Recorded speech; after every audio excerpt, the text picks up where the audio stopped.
Welcome to Cop Church. Today I want to talk to you about something that's a temptation for all of us. Quitting. Getting fed up, tired, things don't work out, having a bad day, Monday all time, and just quitting. Winston Churchill said this. I believe it was a commencement speech, and he told the college kids, he said, never, never, never, never give up. And then he sat down. That's it. Okay. That's Cop Church today. Thanks for watching. Never, never, never, never give up. I guess I could send that right there and that'd be enough, but I'm going to add a little bit more to it.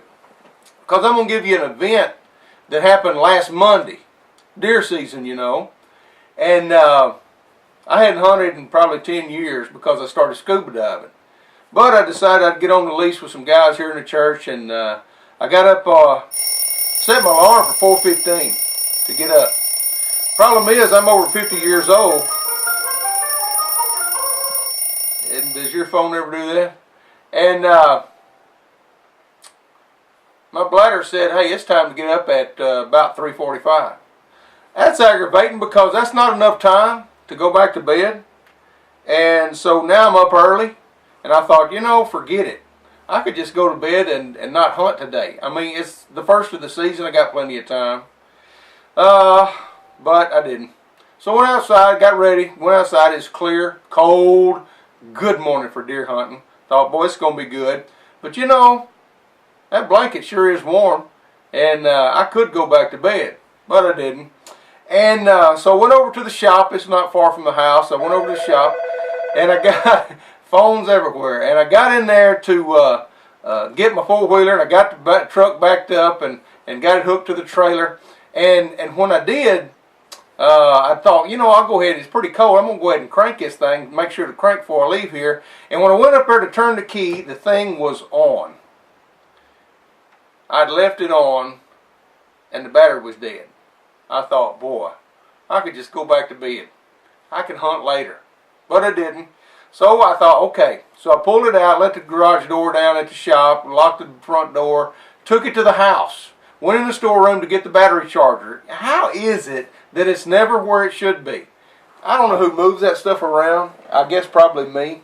But anyway, finally dug around in the storeroom. You know, the clock's ticking. Found the battery charger, took it out there. You say, well, why didn't you just pull start it, preacher? Well, here's why. Because mine is an electric shift, and you got to have some battery to get it into neutral. And smart me, I left it in first gear so it wouldn't roll on the trailer.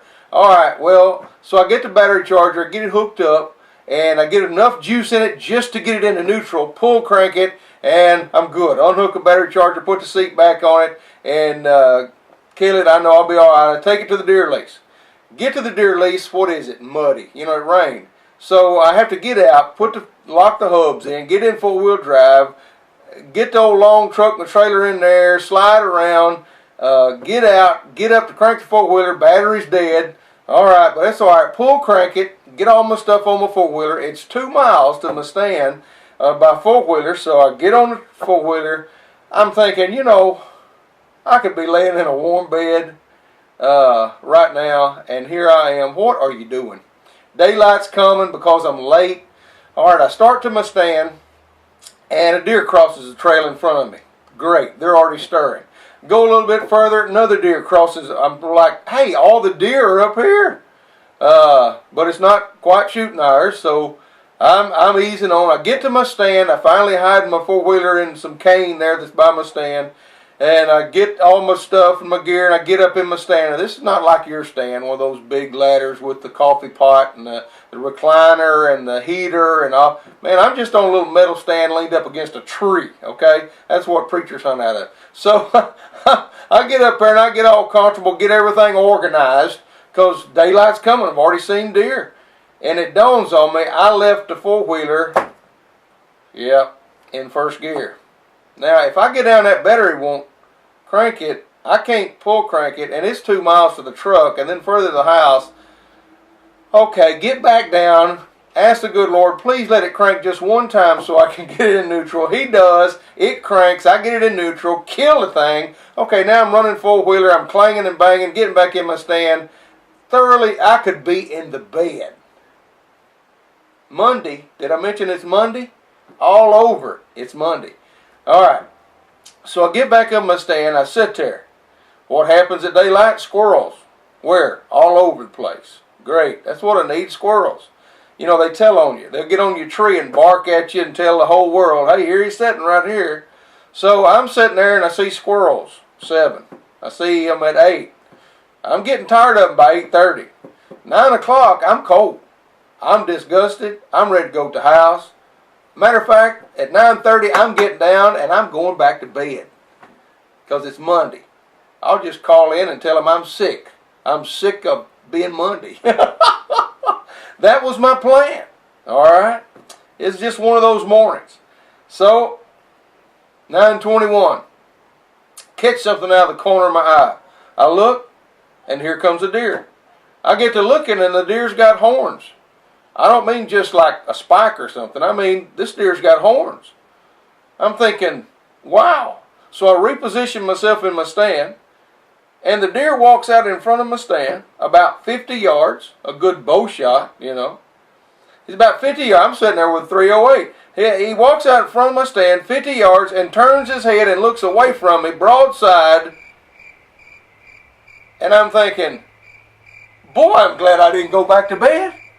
Because an easy neck shot, drops in his tracks, go down there, take the winch, load him on the four-wheeler, the wife's happy, meat in the freezer, everything's good, get home, boy. And you know what? I could have been in the bed. Nice horns. Get to make a video and tell you, hey, this is how it works out.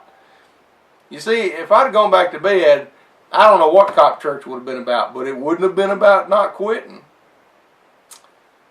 Zig Ziglar once said this: people often say that motivation doesn't last. Well, neither does bathing.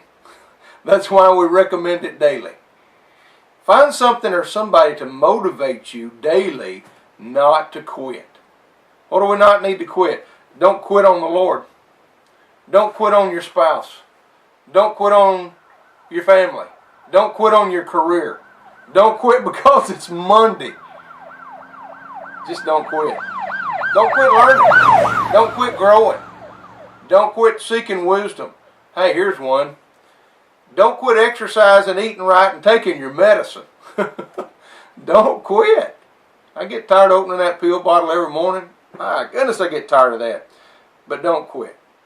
There's one more thing that Churchill said I think is important.